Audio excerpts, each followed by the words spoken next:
Hey guys, this is Northville Tech. In this video, we're going to learn how to add a Zelle recipient on Citizens Bank.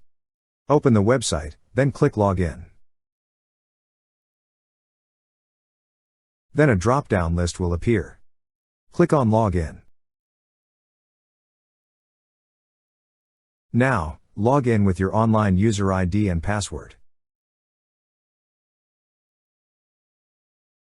Once you're logged in, you will see several tabs at the upper part of the screen. Click on the tab that says Pay Bills and People. On this page, you will see an option for Send Money with Zelle.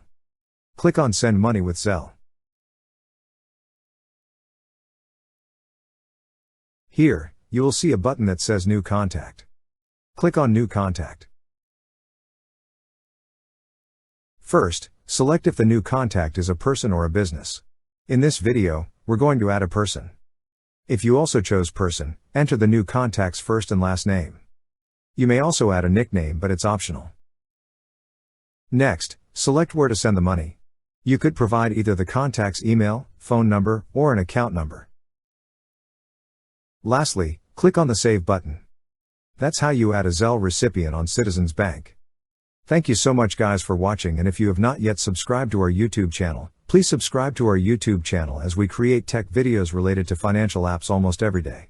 Also, check out our website northvilletech.com for great tech articles, and our recommended resources in the description below for various sign-up bonuses.